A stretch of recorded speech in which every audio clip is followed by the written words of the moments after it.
ฝนตกเดือน11พี่น้องเลยเนาะสบายดีสวัสดีพ่อแม่พี่น้อง FC ที่ฮักแพงเบิร์ดสู่คู่สู่คนเบิร์ดสมองสุบอลเด้อพี่น้องเด้อพอๆกับช่อง YouTube บ่าวลาวพาเพลินคือเก่าคือเดิมเนาะเพิ่มเติมก็ยังอยู่ที่บ้านนางแดงเท่าแตงเพิ่นนี่แหละพี่น้องเอ้ยเนาะสำหรับคลิปนี้เนาะทางบ่าวลาวพาเพลินเนี่ยก็สิเอาอีกแล้วพี่น้องเอ้ยเนาะมาขอเปิดรับบริจาคเนาะหรือว่าสมทบเด้อพี่น้องเด้อสมทบเงินทุนเนาะซื้อดินได้ป่ะนี่พี่น้องให้เนาะซื้อดินให้นางแดงเนาะนางแดงเท่าแตงนั่นแหละ ซื้อดินสิปลูกเขื่อนให้เขานี่แหละพี่น้องให้เนาะอยากให้มันเป็นที่เป็นทางของเขาโดยชอบธรรมเนาะโดยตรงเลยโดยที่บ่มีไผมามีสิทธิ์มามีส่วนนำเนาะแต่ว่าที่นี่ทั้งพ่อเพิ่นก็ได้ตกลงราคาได้ว่าราคามาให้แล้วเนาะแล้วเราก็แถมให้อีกพี่น้องเลยเนาะเราแถมให้อีกดินนี่ก็บักกว้างๆได้พี่น้องเลยเนาะเพิ่นเดินมาราคา 20,000 แล้วเราก็ลดลงให้เหลือ 15,000 พี่น้องเลยอันนี้ทางบ่าวลาวนี่ก็สิมาเฮ็ดคลิปเนาะเปิดรับบริจาคสมทบคนละ5ละ10พี่น้องเลยเนาะซื้อดินแล้วจังสิปลูกเฮือนบัดนี้ตั้งเสาเฮือนเด้อพี่น้องเด้อเนาะแต่ว่าเงินนั้นสมทบไปเฮือนน่ะก็มีอยู่เดี๋ยวนี้แต่มันก็บ่ได้เพียงพอดอกคันเฮาสิเอาเงินนั้นจำนวนที่ว่าสมทบไปเฮือนมาซื้อดินนี่ก็ยังบ่พอคือกันเด้อพี่น้องเด้อยังบ่พอเนาะอันนี้คันสิไปเฮ็ดนั่นเลยก็ย่านแบบ ขัดใจผู้หลักผู้ใหญ่เพิ่นเนาะมีแต่สิเปิดรับบริจาคสมทบซื้อดินก่อนบ้านนี้พี่น้องเอ้ยโตเรื่องเฮ็ดเฮือนนี่ก็เปิดคือเก่าแหละเนาะแต่ว่าตอนนี้เงินเฮ็ดเฮือนนี่เงินกีบน้ำเฮานี่ก็มีอยู่4ล้านพี่น้องเนาะ4ล้านกีบเนาะแล้วก็เงินบาทก็มีอยู่6,000เนาะตอนนี้ 6,000 บาทเด้อแต่ว่าเฮาก็สิไปแลกเป็นเงินกีบเบิดนั่นแหละเนาะแลกมาไว้ซื้อไม้ซื้อโต๊ะเฮ็ดเฮือนเนาะส่วนเฮ็ดเฮือนก็คือเฮ็ดเฮือนพี่น้องเอ้ยเนาะอันนี้ก็คือซื้อดินเนาะเพื่อความเนี่ยใดให้มันละเอียดนั่นแหละเนาะให้มันเป็น เพื่อความมันละเอียดแล้วก็ได้มาตรฐานให้มันชัดเจนเนี่ยนะให้มันจะแจ้งเนาะว่าเป็นของที่ของไผบ่อยากให้ไม่มีปัญหานำหลังคือเอาแก้ไขไว้เนาะจะน้อยผู้รักผู้ใหญ่เพิ่นสิตำหนิมานะว่าถ้ามีปัญหามาทีหลังหนะเนาะถ้าเกิดผัวเมียเขาเลิกลากันไปนะมันจะมีปัญหาเนาะจะน้อยนางแดงสิเดือดร้อนอย่างประมาณนี้ปะบ่อะไรอย่างไปหน่อยได้จังไปพบไปเพาะแล้วก็ไปโอ้ไปล้มเนาะไปสอบถามความรู้สึกเนาะทางนางแดงกับเฒ่าแตงเพิ่นนำกันไปหน่อยเนาะปะกำลังสิไปเนาะกำลังสิไปเอาเสาอีกว่าซั่นเอาเสามาให้มันครบแล้วเพราะว่าเงินกระจายไปเบิดเลยเด้เนาะเงินกระจายไปได้ปัญหาก็ได้มา6ต้นนั่นน่ะบ่มีผู้ไปยกไปย่อนำว่าซั่นโอ้หมู่ก็มาแล้วบ่นี่สร้างบ่ได้แล้วฮะสร้างบ่นี่เอาสบายดีสร้างโดยสร้างเอาไว้ก่อนได้ยังได้สร้างอย่าเผาได้ยังก่อนเพราะว่าสิเอาใหญ่ขนาดใดจังสิคอยว่าวนะ5 เมตร5 เมตรคูณ4 เมตร 50หรือสิเอา5คูณ5เลยก็ได้มันจะง่ายถ้าตัวนี้มัน5ตัวนี้ต้อง6ตัวเทิงน่ะบ่เอา4 5แล้วซะมันจัง4คูณ5เนาะแม่นตัวนี้4ตัวน่ะ5เนาะ4คูณ5พี่พอดี4คูณ5ตัวนี้นะถ้ามันที่แรกว่า50เพื่อนเลยบัดนี้บัดในฮัโจแบบว่าสิซื้อดินก่อนแม่นก็สิซื้อดินให้เขาก่อนมันจังบ่มีปัญหาทีหลังนะจะเนาะบัดก่อนสิมาเรือน้ำล้างบัดนี่เอาสำนีไปก่อนแม่นเอาดินก่อนบัดเอาดินก่อนแล้วแต่สะดวกแม่นเจ้าน่ะเนี่ยได้ก็ได้เนาะไปเข้าไปก่อนเจ้าต้องเรื่องไม้ฮะไม้จะมีอยู่แล้วบ่หรือว่าในใดบ่แล้วก็คือแบบอยากให้รายละเอียดโดยขอแม่นเขาก็จะพูดรายละเอียดให้แหละเพราะว่าเขาก็สิไปสั่งไม้อยู่ห้านเขานะอะไรว่าต้องว่าตัวนี้มันจักโตตัวนี้แม่นนั่นแหละเขาก็จะเข้าใจกันนะเขาก็จะเจ้าเอามาใหม่ครบเลยก็บ่มีปัญหาแล้วคนนั้นไม่จะเอาให้ต้องว่ามันมาบ่ครบได้กันบ่ฮู้นั่นแหละใช่ป่ะมันต้องฮู้ได้ว่าใส่จักโตแบบนี้เป็นจักแผ่นเอา เอาถ้านาซาวเนาะ4 เมตรนี่ห้องหนึ่งมันจะเป็น2 เมตร อะไรอย่างนั้น 2 เมตรกับนาซาวครับห้องหนึ่งกับมันสิมีอยู่10 แผ่นแม่นบ่ แม่น 10 แผ่น2ห้องกับโต๊ะอยู่20 แผ่น แม่น เฉพาะ แป้นปูเนาะ แม่น เฉพาะแป้นปู เฮาไล่ตามอันนี้แล้ว บ่ฮู้เด้อแป้นปูนี่มันสิเสมอกันบ่มันสิหน้าซาวเบิดเลยบ่ หน้าสาวแม่นเขาสิขายหน้าเดียวเลย หน้าเดียวเบิด หน้าเดียวเบิดเขาสิขายหน้า สิบ่ สาว หมู เบิด แล้วนะ หน้าสาว โอ้ยไปถาม มันลด ซื้อไหม มันบ่พอทำใดสำนึงเขาก็ โดย ว่ากันอีกน้ำลาย สังกะสีเด้เจ้าฮู้เลยบ่อันนี้ตัวจะไหลข้าวๆได้เลยบ่สังกะสี แม่เขาถ้าเกิดว่า5 เม็ดนี่ข้างละ9 แผ่น ข้างละเก้า แม่น ทางละเก่า เพื่อเอาไว้โลดข้างละ10โลดเขาว่า แล้วแต่ เนาะมันจังสิบ่ได้ซื้อมาอีก แม่น มันจังบ่ได้มาเลยหรอ ถ้าก เพื่อนนั่นนะก็ดีนะ ข้างละ10โลด ข้างละ ทางละ10แผ่นเนาะ 10แม่น เดี๋ยวอันบ่ยากดอกค่อย ตัวนี้นะ4 เม็ด แม่นทาง4คูณ5เนาะเฮาสิเอาประมาณนั้น นั่นเองข้าว อันนี้ละเอิ้นละแนงนั่นใช่ละแนง นี่ นะ แน่ละเนี่ยข้าวมันตกขาวมันนี่ โอ้ ข้าวมัน อันนี้บ่ละแนงบ่ แม่น น่า ไม่ละแน่นี่มัน หมอนี่ก็บ่ได้เหยียบ โตข้อซองมันจะ4 เม็ดมันคือกันเลย ไม่ละแนง หรือไม่ข้าวก็ได้เกินไป เอิ้นบ่คือกันละแนงอาจสิได้บ่จักอีหยังคือละแนง ไม่ละแนงนี่ คือว่าจดไว้ แล้วจุดไว้เลยนะแต่เอานะ จะมีเบอร์โทรบ่บ่มีโทรศัพท์เลยป้าบัวดอกช่างบ่มีเขาโทรศัพท์ใช้ เดี๋ยวเบิ่งนะโทรศัพท์นะครับ แม่นจะเอาเบอร์จะมาไว้โลดเอาสบายดีสองผัวเมีย สบายดี สบายดี โดยอันบางเดนี่ก็สิแปลว่ากับสร้างเพิ่นพี่น้องเอ้ยเนาะพอดีบังเอิญละมาหั้นนะ บ่แม่นบ่ละแดงบ่บ่แต่งบ่ แต่งไว้บอกเพิ่งเท่าใด ต้องมีเสาอีกดิ บอกแต่มือนั้นหากะมามือนี้อ๋อ ไม่ช่วงเที่ยวนี้เรามานี่ก็ไปกินกรอบเลย โอ้ มีประสบการณ์ อันนี้เป็นระบ่าวบ่ระบ่าวน้องอันชายแม่แท้ๆนี่บ่ บ่เบี้ยนไปเลยเราทำไม่ได้ อ๋อนับถือเพิ่นเป็นระบ่าว ดู ห่วยมาสร้างว่าเด้อเฮ้ยเป็นตาราคาสิพุ่งแต่เขาว่าแน่น่ะ ยิงตาเพราะนั้นเขาข้าวเอียกลาย อ่าฮะเราไปเอาเบอร์โทรเพราะว่ามันจะสิติดต่อกันได้ง่าย ดู เดี๋ยวสิได้ถามรายละเอียดเลยเนาะ แม่น โทรถามเลยเท่าไหร่ คือว่าบินมื้อน่ะนางแดงเอาให้บ่าวลาวบ่ข่อยเอาไปเลยบ่หรือไดๆบินน่ะ มีน้ำข่อยบ่ อันนี้อีกแล้ว อันนี้บ่ อันนี้อีกแล้ว จกเออกมาก็แม่นแล้วเนาะ12โตยาว6เมตรอืม แล้วว่าเป็นจักแผ่นก็ประมาณแล้วว่าองค์อย่างจังกะสีนะเศร้า ข้างหลังเก่าเอา1 2มันสิไปเฮ็ดแนวใดมันเฮือนเก่าเฮือนนั่นเสาเก่าต้นใด เกี่ย เฮือนเสาเก่าต้นได้เฮือนนี่ถ้าสิเฮ็ดเอามาวาดได้ ได้ไปถึง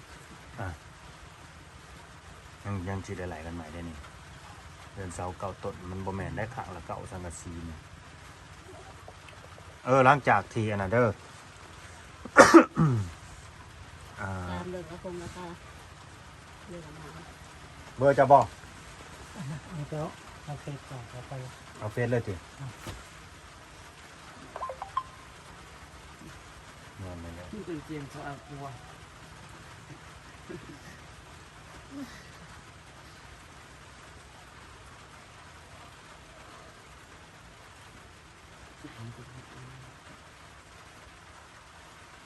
จะสิจุดวันเกิดนะจะยันแบบ มาแล้วเราจะจับไป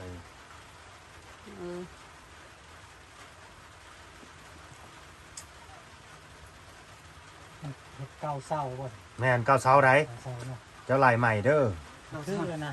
อันนั้นคือ คน เก้า ละ เศร้า สีนั่นแหละจะทานจะของใจ ดูน้อยกว่า คำว่าเก้าเสานะสังกะสีข้างละ10 แผ่นมันสิถือบ่เจ้าสิเฮ็ดเป็นแนวใดเก้าเสาก็ยังคิดบ่ออกอยู่ คิดว่าเนาะ เดี๋ยวก็สิ คือจังซี่เลยเนาะ มันจะมี6เลยมันจะใส่ตรงกลางได้3จังละจะมีเสากลางแล้วข้างนั้นก็ตัวหนึงตัวนี้ก็ตัวหนึงกลางก็ตัวหนึง อ๋อ ก็เป็นกาวเลยแม่นบ่ แม่นแม่นแม่นแห เข้า ละ ใจแล้ว เพื่อนซองห้องเนาะ แม่นเลย อ๋อโอเคโอเคนั่นแหละเฟซคอยน่ะ ฮะ เฟซคอยที่ทักไปนั่นน่ะ โอเค จะบอกเป็ดจะแผ่นก่อน แปดนะ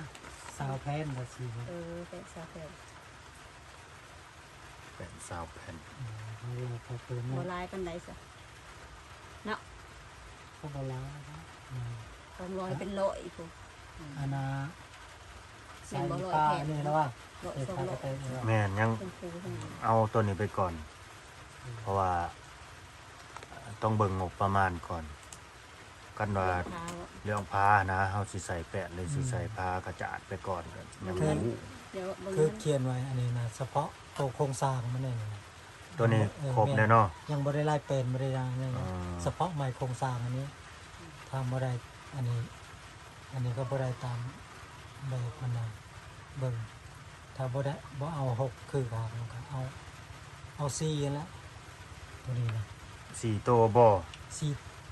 4เมตรหรือ 4เมตร อ๋อ4เมตร เออ อ๋อแต่จำนวนนี่6ตัว โตเพราะว่าทั้งหลุมนี่ก็3ทั้งเทิง3นี่เห็นบ่ไปถ้ามันบ่พอมันได้ก็จังว่า หน้า15เบิดเลยพวกนี้เนาะหน้า13บ่หรือ โอ้น่า 12 11 12ก็ได้12 อ๋อ12คือข้างนี่หน้า12เนาะ เอาตัวนี้มันน่า12แล้ว ไอ้ยังสนาสิมาอันนั้นมันคือของมันคือ อะไร ตรงนี่บ่หน้า15บ่ บ่นะ เอ้าย าว สิเอาน้อยบ่อันนี้นะ คันว่า เออยังค้างอยู่ มองดอกคันว่าข้อซอง4เมตรก็เอา4เมตรคือกันคันเอา5ก็5คือกัน นี่เจ้าอันเจ้าเขียนให้ค่อยใหม่เด้อเพิ่นสารมิตรก็ให้เจ้าเอาแบบว่าหนามันหั่นนะ อ๋อ ให้คูณมาเลยแบบว่า12กับว่า12 15กับว่า15อะไรนี่นะ 5คูณ12เนาะสมมุติว่าเป็น5เด้อ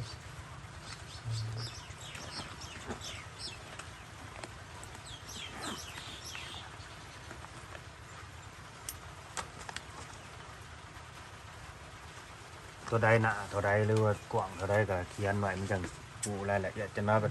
เขาสิมาถามค่อยว่ากว้างเท่าใดอ่า เนี่ยส หนาเท่าใดเพราะว่า เขาทักในน้องกดอาหารเนี่ย ถ้าแม่นแล้วเขาถามแล้วเพื่อเขาเสียจัดให้มัน แม่น บ่ติแล้วตัวนั้น แป้นกระเทียมมาดูเป็น แผ่นปูก็เขียนไปเลยจากแผ่น อืม แผ่นแอมเนี่ยไว้น้ำหลังก่อนเผื่อมีผู้รักผู้ใหญ่เป็นสมทบมากก็ ได้แป้น ได้เป็นแอม กันบูมี่ก็ได้พระกระจาด โอ้ยเดี๋ยว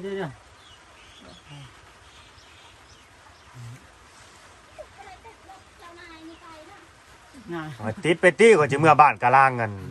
เมื่อกลางไหน เมื่อกะล่างวัดนี่แหละ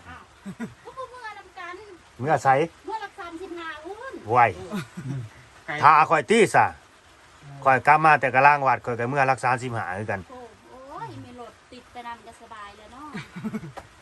มีไปยังอะไรกันทุกอย่างว่าจะไปหัดลูก แต่ บ่ ลู ส ก บาย สาว เลยเอ้ย ส ละเอา บาร ย ถ มา ไถ เป็น ไป เมีย เป็นสิเอารถจักรไปกับคำพังกลางคืนไปสองคนคนอะไรอย่างเงี้ย นั่งอย่าเหยียดขาเป็นหยังปวดขาบ่ เอาบัตรมาจะสิมาเลยสิ มักสิมาเอ๊ะกะสิ เออ เดี๋ยวก็บ่ได้เพราะเขาคอยเมื่อแล้วก็บ่ได้มาอีก ก็ เด้ นั่นเลยว่าเห็นเราโตอีกสะออนได้บ่นำได้ ง่าย เมื่อได้อย่างเดียวแต่ว่ามาบ่ได้ ค่ากลับบ่ได้เนาะ แม่น กลับพอดีอยู่ ได้กลับในสิบ่มีรถกลับเด้ คนน้อยหาผู้หญิงบ้าโอ้ผู้จดก็เป็นน้อ นี่ประมาณกันบ่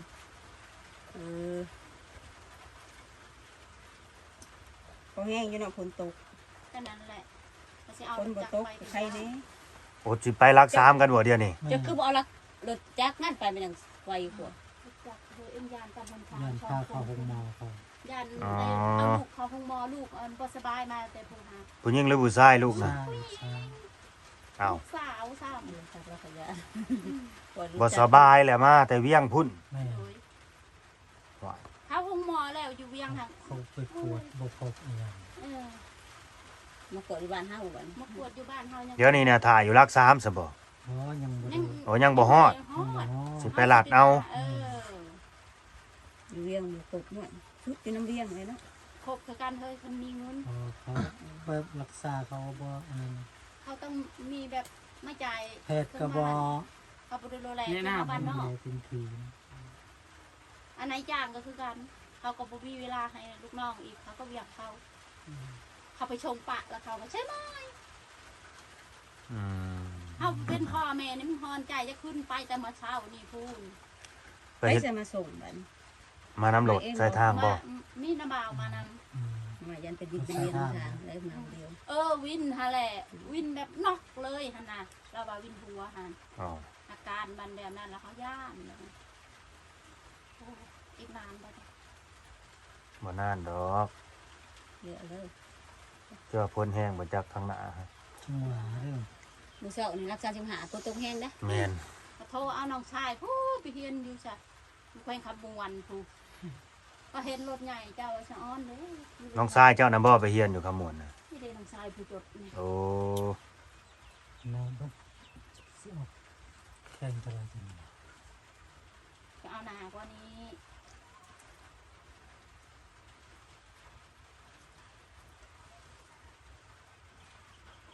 ลูกน้อยถึงก็พอหายบัดเขาสัมผัสไม่ใช่หม้อ เพราะว่ามันกินอิ่มแล้วบ่ให้แล้วเฮ็ดแนวได้บาดนี่ เล นาง ย แด ยัง งน้อยยังน้อยยังแบบนี้แล้ว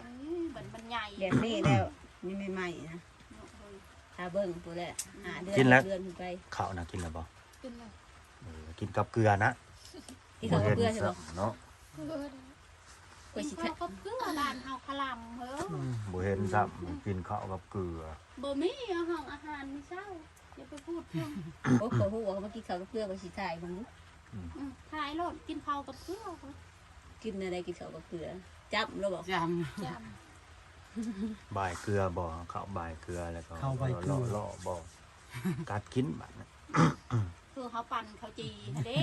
เกลือจะ นั่นคือบ่จี้ข้าวกินรสซ้ํบ่ได้บ่ บ่แล้วมันก็พิษนี่แหละ เฮ็ดอีบ่ พิษใช่ปะ พิกรรม อะไร กินข้าวจีมันหอม บ้านคนมากินในกำเนี่ยอยู่ในตะลึงเลยได้ เฮ้ยบ้านชะโตบ้านเองหาคาลัม ำลูกครับ จี คา เขา ลัม กิ จะ น ตัวเองสิตายพุ่นนะเฮ้ย โอ้ยขาล่ามลายแล้วมันก็ มันก็หมด มันก็เมื่อยแหละคน กินได้อยู่บ้านจีกินคาตะลึงเลยจีเขา มีคนเขาจีกินข้าวตะลึงเลย คาตะลึงก็ได้ แม่น คอยเลยกินนะคะแบบจีทาเกลือจังหน่อย ถ้าผู้ใดมาเอาผัวบ้านเฮาในเช้าเด้อตาย โอ้ขอบอกคารับเด้อ บอกอย่างเดียวตายเลยค่ะน้องดูน้องดู ขอก็กินอยู่ซะได้ของคารับนะน้องเขาก่อนนะ บ่ตายดอกเขาก็ต้มน้ำร้อนเขาก็กินน่ะ แบบ มั เขา น เคยได้ดิ กันไว้พอแห้งน่ะ ทุกข่อยผัด เออ นะหาแนวอันกันไปก่อน แน่นี่คือ เป็นปูครับเป็นปูก็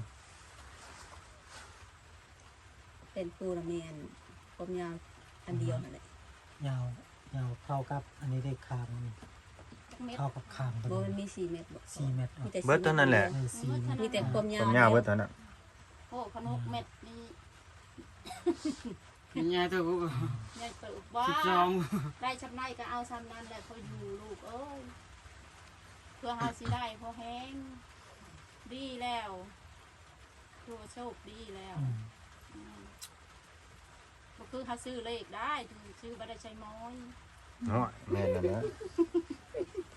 ซื้อหน่อยบดหน่อยซื้อหลายบดหลายเลยซื้อเลข ไปคุดจะรอเมื่อ10มื้อซาวซื้อบึดก็เด้ เด็ก เอาเพียงมาซื้อขนมให้ดูกันไป ไปขอบใจหลายๆโดย เรื่องต้องติดต่อมา โดย อันนี้ค่อยกับข้าวเนาะ เอาเลยไป อ้อยรักษาแห้งที่คนนี้คนจะได้มันสิเศร้า โอ้ลูกสาวตกเนี่ย เองเลยได้มีเศร้า อันนี้รายการใหม่เนาะ อันเด็ก รายการเครื่องเฮ็ดเฮือนนั่นแหละสร้างเพิ่นก็มาคัดรายการเครื่องเฮ็ดเฮือนจักหน่อยพี่น้องเอ้ยเอ้าซ้ำนี้ก่อนเด้อเดี๋ยวเราสิแจ้งน้ำหลังดอกสิไปถามหาเขาก่อนอันนี้ก็ได้แต่ว่าตอนนี้นะคือสิมาขอ เปิดรับบริจาคสมทบเงินซื้อดินนะบาทนี่นางแดงท้าวแตงเอ้ยแบบว่างานงอกนะจะว่าอีกอย่างหนึ่งเป็นยังอันไหนอยากกินนมบ่สกัมันเหี่ยวงานงอกแล้วเนาะจากที่ว่าสิยังเปิดเข้าไป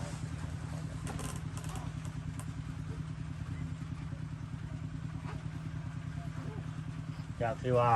สิสมทบเงินเหตุเฮือนแล้วแบบมาสมทบเงินซื้อดินต่ออีกบาทนี่สิไปปลูกเฮือนโลดแบบบ่ได้ได้ต้องได้ซื้อดินก่อนพี่น้องเอ้ยให้เป็นลายหลักษณ์อักษรก่อนเป็นของนางแดงท้าวแตงบาดนี้สิมีสื่อ2คนได้ แม่น สิมีสื่อ2คนได้บาดนี้สื่อในที่ดินนี่เด้อสิเป็นสื่อ2คนบาดนี้ ให้ขาย แล้วก็บ่ให้คำให้ขายเด้อบาด ถ้าเกิดข้างหน้าเด้อนาคตอะไรที่ว่าเลิกลากันไปแบบนี้บ่ให้คนบ่ให้ขายคือให้ลูก ให้เป็นของลูกเด้อท้าวแตงสิไปเอาเมียใหม่ก็ไปแต่โตนางแดงสิไปเอาผัวใหม่ก็ไปแต่โตนะบ่ให้มีสิทธิ์มีส่วนว่านี่อันนี้เป็นดินของแม่ของพ่อเด้ออย่างซั่นสิสุเจ้าบ่มีสิทธิ์บ่เป็นอันนั้นได้ให้เป็นของลูกโลดเพราะมันเป็นสื่อของ2คนเลยเด้ประมาณนั้นถ้าว่าไปอยู่น้ำลูกเลยก็มีสิทธิ์ก็อยู่ไปคือเก่านะเนาะอยู่เป็นผู้นำของเขาประมาณนั้นเพราะว่าอันนี้ก็คือถือว่าทั้งพ่อปู่นางแดงนี่ก็เพิ่นก็แบ่งให้ก็ถือว่ากว้างอยู่พี่น้องเอ้ย แล้วก็ว่าไง แล้วก็ว่าง่ายอยู่มันก็กว้างอยู่ก็มันก็ราคาสนิทก็ถือสำหรับบ่าวลาวเนาะ ถือกัน ก็ว่า กันว่า บ่แพงดอกพี่น้องเอ้ยบ่แพงเท่าใดเนาะอันนี้ก็บ่เนื้อความพยายามแล้วก็กำลังศรัทธาจากผู้รักผู้ใหญ่เพิ่นพี่น้องเอ้ยใจดีใจบุญดอกผู้ละเล็กละน้อย ตื่มกัน ตื่มกันผู้ละ5ละ10นี่ก็น่าสิครบไว้อยู่เนาะนางแดงฮู้แล้วบ่ราคาดินน่ะเท่าไหร่ อะไร 15,000กวมทั้งน้ำบาดาลน้ำเนาะเพราะว่าเฮาเจอน้ำไปแล้วนะพี่น้องราคา 15,000 บาทเด้อพี่น้องเด้อบ่แม่น 15,000 กีบเด้ กันวัน15,000 กีบบาทลาวสิจ่ายให้เลยสิซื้อให้เลย ดินมันก็กว้างขวางอยู่ปลูกเฮือนก็ได้หลายหลังอยู่กันว่าพื้นมา10ปลูกแต่ถ้าว่าซื้อไปแล้วเฮ็ดไปแล้วนี่ก็ว่าแทกอยู่ในขอบในเขตว่านี่เป็นหลักเป็นแดนเป็นเขตแล้วเฮ็ดหัวได้บาทนี่เฮ็ดหัวเป็นขอบเป็นเขตแล้วเลยได้บ่าวแตงได้ตี้สำเฮ็ดหัวนี่เนาะได้อีเพิ่นว่าโดยอีแลอันนี้ลุงอัน โมเมนต์ ลุงไอ้เกิ่ง น้องเคยไอ้เกิ่ง ลุงแล้วปัจจุบันน้องเคยเด้ เอากับคนหนึ่งเป็นน้องเคยแล้ววะเป็นลุงเนาะเป็นอ้าย FC ก็เข้าใจผิดก็เคยเลยจ้ะ ลุงผู้นี้เป็นอ้ายเป็นเอื้อยได้ซะ แม่น แต่ว่าก็ใจเย็นๆนั่นแหละเนาะ เอาทีละอย่าง ใจเย็นๆเด้อนางแดงท่าแตงเพราะว่าเฮาก็ขอความช่วยเหลือจากผู้หลักผู้ใหญ่เพิ่นแล้วแต่กำลังศรัทธาเพิ่นสิสะสิไว้ก็ขึ้นอยู่กับเพิ่นสิเมตตาสิสงสารเฮา สิสะสิไว้สิน้อยสิหลายก็สิ่งสำคัญก็คือให้ซุมเจ้านี่ตั้งมกตั้งใจแล้วก็ให้ขยันขันแข็งนั่นแหละเฮ็ดหยังก็ดีผัวก็ให้เป็นผู้นำที่ดีเนาะบ่อยากให้ไปจนแนวใดลืมว่าลูกกับเมียอยู่จังไดกินจังไดได้บ่าวแต่งสิไปทางใดก็ให้บ่ให้ครอบลูกเมียได้ฮอดยามมาก็ให้มาได้เด้อผู้รักผู้ใหญ่เพิ่นจังสิได้ฮักได้แพงเฮาสิได้เมตตาเฮาเพราะกับผู้ใหญ่ใจดีนี่คันแบบว่าบ่ถึกตาเพิ่นบ่ถึกใจเพิ่นเลยเพิ่นไปแล้วได้เพิ่นบ่ได้ซอยได้เพิ่นฮอดบ่เบิ่งซ้ำว่าแต่เห็นหน้าเพิ่นบ่เบิ่งซ้ำเพิ่นเลื่อนผ่านเลยแบบนั้นได้ผู้ใหญ่ใจดีนี่เฮาก็ต้องเอาใจเพิ่นตามใจเพิ่นนั่นแหละเพิ่นขอมาได้ก็เฮ็ดให้เพิ่นแนวนั้นนะเด้อ เว้าหยัง กูเว้าหยอก พอหยอกซุมเฮา ว่า โดย บอกฮะ ว่าหยอกอยากได้กินนั้นยังกินนี่กินเลยบอกหยอกกันนะ ฮัลโหลล่ะบ่เราเคยได้กินน้ำซะบ่เพื่อนหลังนี้บ่ จะได้ โอ้ยกู เออบ่แม่นเพื่อนหลังนี้ ก็เรากำลังนี่คือเขาไปหันค่ะ เอาเดี๋ยวนี้ อืม เคยกินอยู่ อืม นี่นะพี่น้องสะอาดเหมือนกันดิสะอาดปูนอน ที่เฮาว่าที่เอามาปูเตียงเอาขึ้นมาปูนอนบ่มีสะอาดปูนอน สาดปูเตียงอันนี้ ปูเตียง แต่ว่าผ้าปูบ่นอนนี่ติยังโหดพี่น้อง บ่ เอ้ มี ย ได้จ้ะ ที่อยู่ที่นอนเนาะต้องขอโทษขออภัยเด้ออันนี้บ่ได้แม่นบุรีก็เจ้าบ่ได้ไป ให้เบิ่งอะไรเบิ่ง วิ มี พาก ผู้ ษ์ ใหญ่ วิ ใจ จาร ดี ณ์ เพิ่น เนาะ ซอยที่เรื่อง มันอยู่บ่นอน บนนอน คือมอนเนี่ยก็3หน่วยก็ที่เฮามาให้ อ่า นั่นแหละ ซอยเรื่องที่ยงที่นอนนี่นะพี่น้องเอ้ยก็แบบนี้ก็ได้เฮือนเดินมันพอเขาบ่นอนเจ็บตนบ่มีเนาะมัน ขาดมันคิดเบิดเลย เสือก็บ่มีเนาะ ผ้าห่มก็บ่มีนะ จักหน้อยหนาวนี่สิบ่พากันนอนโคตรกุดจุดอยู่บ่เอาบัดนี้สิให้ซุมเจ้าเว้าเด้อว่าขอความเมตตาสงสารจากผู้หลักผู้ใหญ่เพิ่นแหละเนาะซอยซื้อดินให้นางแดงกับท่าแตงและได้เป็นของเจ้าของแบบนี้นะขอความเมตตาเนี่ยเด้อสงสารลูกแม่บ่มีทุกข์ยากปากมองพ่อแม่ก็บ่มีนี่นะปุระหะละ10เนี่ยได้ก็ว่าไปเว้าเป็นอยู่บ่ บ่เป็น ขอความเมตตาสงสารจากผู้ใหญ่ใจดี ลุงป้าเอาอาเว้าได้บ่นางแดงพาผัวจะเว้าดูหนบมือขึ้นแล้วก็เว้า ว่าเป็น เว้าหนบมือขึ้น อ่ะเดี๋ยวมันเป็นบ้างสบายดี สาธุว่าสิขอความกรุณาเมตตาสงสาร ขอพระนาเมตตาสงสาร จากผู้ใหญ่ใจดี จากผู้ใหญ่ใจดี ช่วยผู้ค้าในเด้อ สืบสานเด้อ ขอสมทบเงินบริจาค ขอสมทบเงินบริจาค ซื้อดิน ซื้อดิน 1 ตอน 1 ตอน เป็นของเจ้าของ เป็นของเจ้าของ พอได้ปลูกเคือน พอได้ปลูกเรือน โดย โด ขอพึ่งพาบารมีผู้รักผู้ใหญ่ ขอคุณพระปารมีพระใหญ่ โอ้ยเนาะนางแดงนี่ยังอยากเกินเขินเนาะ อืม ยังอยากอายพี่น้องเอ้ยเขาเว้าบ่เป็นเขาบ่กล้าเว้าแต่ก็พยายามเว้าเนาะให้คล่องให้แคล่วให้เรียนให้ไหลก็มีแต่ขอพึ่งพาเนาะบารมีเนาะใบบุญจากผู้ใหญ่ใจดีใจบุญ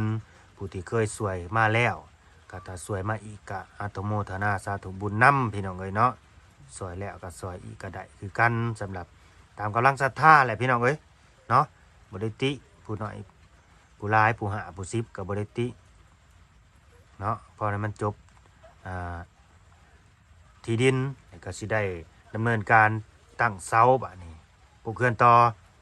เพราะเซาเฮามีแล้วเนาะ พอเสาก็มีแล้ว เพราะว่าสั่งเสานี่ก็สั่งไปเบิดแล้วครบแล้วเนาะมีหยังแต่บ่าวแตงเพิ่นไปแก่มาพี่น้องเอ้ยเนาะแม่นบ่บ่าวแตง โดย อืมก็ตามนั่นแหละฝาก FC ผู้รักผู้ใหญ่เนาะเบิดสุขุสุคนนั่นแหละที่ว่ายังให้ทางนางแดงเนาะถ้าแตงเพิ่นได้มีที่มีทางได้มีเฮือนก็ซอยกันเด้อพี่น้องเอ้ยเนาะพุ่นละ50เนาะคันบ่ซอยกันตอนนี้ก็